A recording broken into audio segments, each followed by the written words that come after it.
Salut à toutes, salut à tous et bienvenue dans cette nouvelle vidéo sur la chaîne. C'est mon avis 2, vous le savez, cette chaîne secondaire qu'on a créée pour vous parler d'autre chose que de smartphones, même si on reste toujours pas loin de ce monde-là.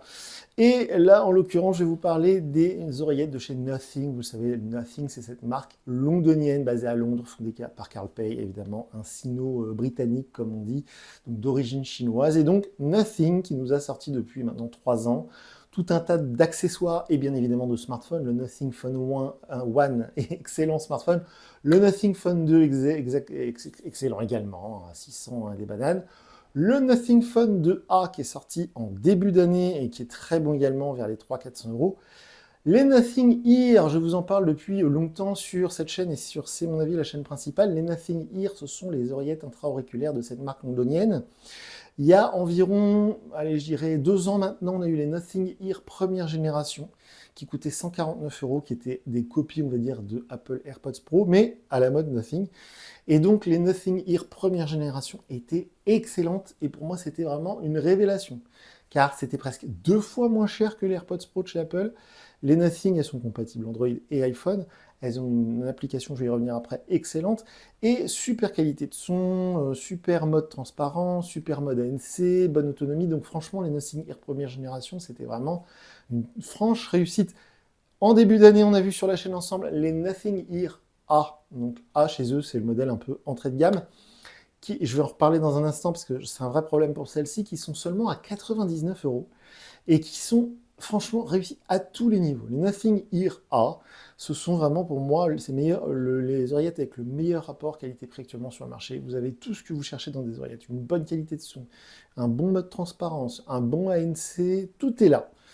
Et donc, ils ont sorti en même temps que les Nothing Ear A, les Nothing Ear tout court, parce que oui, ils changent de nom toutes les 4 matins chez Nothing, ou en tout cas, voilà, maintenant ils arrêtent de faire 2, 3, 4, ils ont appelé ça Nothing Ear, et en gros, c'est la version 2024.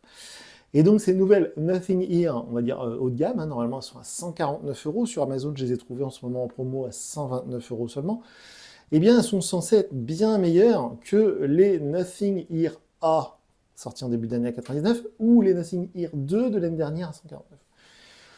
Eh bien, oui, bon, bof. Voilà, vous pouvez quitter la vidéo, vous avez tout compris en 3 mots. Voilà, oui, bon, bof. C'est très bien, c'est très bien, la qualité du son est très bien, l'autonomie, on perd à peu près 10% par heure sur les oreillettes, le boîtier, lui, est beaucoup plus autonome.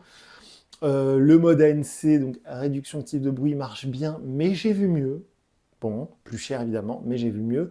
Le mode transparence marche très bien, il n'y a aucun problème. La qualité du son est très bonne, mais j'ai envie de dire comme d'habitude chez Nothing. Le mode transparence, tout ça est très bien. Les basses sont plutôt présentes. Les oreillettes tiennent bien dans l'oreille, elles sont confortables, elles sont pas trop lourdes. Les petits bâtonnets, j'ouvre pas le boîtier parce que je filme avec mon iPhone 13 Pro et si j'ouvre le boîtier, elles vont se synchroniser, ça risque de couper la vidéo. Mais le petit bâtonnet, vous pouvez dans la surface tactile pour commander les oreillettes, c'est sur le bâtonnet, c'est pas sur l'oreillette, c'est beaucoup plus pratique. Donc ça, c'est top, comme sur du AirPods Pro de chez Apple. Donc ça marche très bien, c'est un très bon produit, mais c'est un produit que j'ai déjà vu, que j'ai déjà utilisé. Donc personnellement, moi, j'ai pas vu la différence avec les modèles précédents.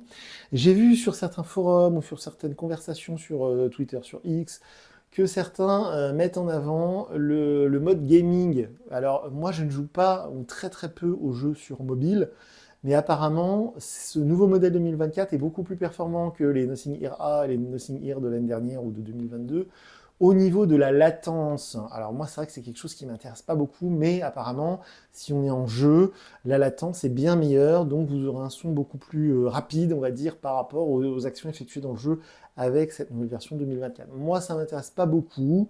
Donc, hormis ça, moi, j'ai vu quasiment aucune différence, hein, je le dis très clairement. Donc, si vous avez déjà des Nothing Ear de 2022 ou des Nothing Ear de 2023, je ne vois absolument pas l'intérêt de passer sur ce modèle-là. Si vous avez un budget serré, parce que si on se dirige sur ce genre de produit, c'est qu'on essaie de chercher le meilleur rapport qualité-prix, je vous conseille plutôt les Nothing Ear A à 99 euros, parce que, encore une fois, je ne vois quasiment aucune différence sur la qualité du son, sur l'autonomie, etc. Sinon, je vais vous parler de l'interface, pas de l'interface, mais de l'application X Nothing, qui est toujours aussi bien. Je voulais le vérifier parce que je vous en parlais dans la vidéo de déballage, mais il n'y a toujours pas besoin de compte. On peut affilier un compte Nothing, mais c'est pas obligatoire, c'est pas nécessaire. Donc ça, c'est vraiment un gros point positif parce que le nombre d'oreillettes aujourd'hui sur le marché où on est obligé d'associer un compte Samsung, Google ou je ne sais quoi, c'est franchement pénible. Là, c'est pas obligatoire, ça marche très bien sans. Je dirais même qu'on n'a même pas besoin de l'application X-Nothing, on peut les appairer sans ça. Avec un vieux périphérique Bluetooth, ou si on fait en mode appairage, on va les détecter, on peut les associer. Donc franchement, ça c'est très très bien, mais c'est pas lié à ce modèle 2024, c'était déjà le cas sur les modèles précédents. Donc le modèle 2024, très franchement, je ne vois pas ce qu'il apporte. Le boîtier est toujours aussi pénible, et ça je l'avais déjà dit l'année dernière, ils n'ont absolument pas changé.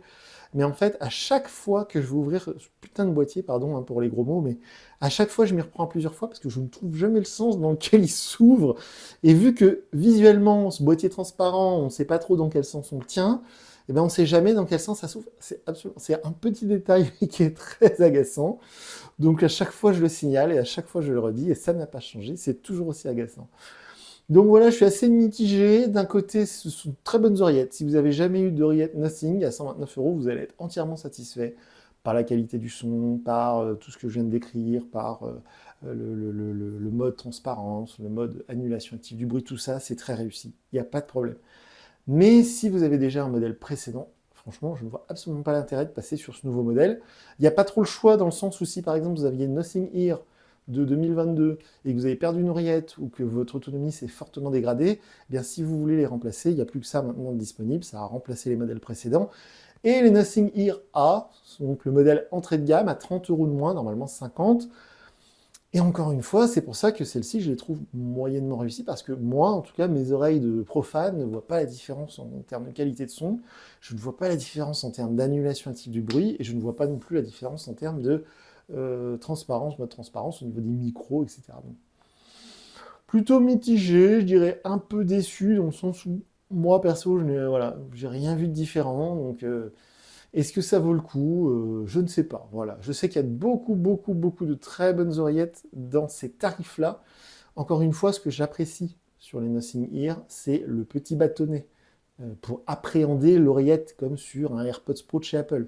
Alors que les oreillettes en mode Samsung Galaxy Buds ou en mode Google Pixel Buds, où il n'y a pas le petit bâtonnet, je trouve ça vraiment pas pratique. Faut être... Bon, bref, question de choix, question personnelle, mais je le répète à chaque fois. Si vous avez des commentaires, n'hésitez pas.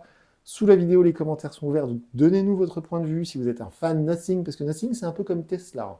Il y a des barjots de Nothing. J'en ai été un dans le sens où c'est vraiment très agréable. On a le téléphone, les oreillettes qui vont avec. On peut même avoir une montre chez Nothing CMF.